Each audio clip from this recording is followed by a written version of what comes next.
The Celtics didn't have Kyrie Irving in Chicago tonight, but that was no problem at all, as the C's absolutely demolished the Bulls 105-89, and it was never close. Welcome into the Boston Celtics Newsfeed postgame recap brought to you by eHarmony. I'm Connor Peterson reporting for CLNS Media, the leading online provider of audio and visual content for the Boston Celtics.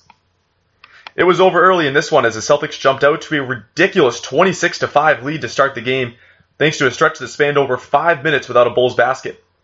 While Chicago at least put up a few points to close out the quarter, the 35-16 Celtics lead tied their largest after the first quarter all season. The C's would push the gap to 26 at the half, leading 55-29 entering the third quarter, where they would increase their lead to as many as 37 points, and they would coast the rest of the way to an easy win. As crazy as it sounds, the Bulls actually scored more points in the fourth quarter than they did in the entire first half, as their back-end reserves outscored the end of the Celtics bench 36-19 in the final frame. Ultimately, it came down to incredible efficiency from the Celtics starters, who shot over 60% from the field and 50% from three-point range, including Shane Larkin nailing all 3 of his long-range attempts. Jaylen Brown was the leader tonight as he dropped 14 points in the first quarter alone and led the team with 21 as he and Jason Tatum filled the void left by their star point guard. Either Terry Rozier or Marcus Smart were expected to get the start in place of Irving, but Brad Stevens gave it to Shane Larkin instead, stating that the move was made in order to keep their red-hot bench intact. Larkin only played 16 minutes, but his impact was certainly felt, as he scored 9 points to go along with 4 rebounds and assists each.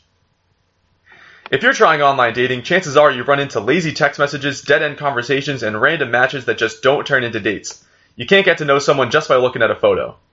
eHarmony takes steps that other dating sites simply don't, in order to find you a more compatible match. This isn't a shallow hookup site. They're looking to help you find lasting, meaningful relationships.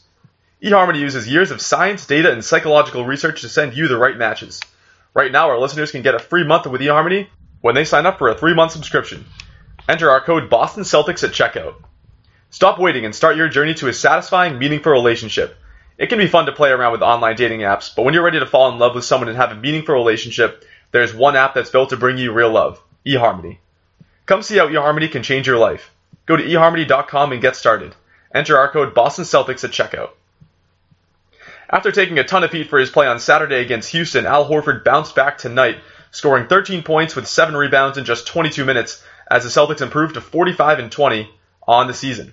They climb back to within a game and a half of the Raptors for first in the Eastern Conference and have a full 7 games over Cleveland for the 2 spot. Chicago sits at the total opposite end of the conference, on the other hand, as they've entered full-on tank mode, as their 21-42 record is good for 7th worst in the NBA.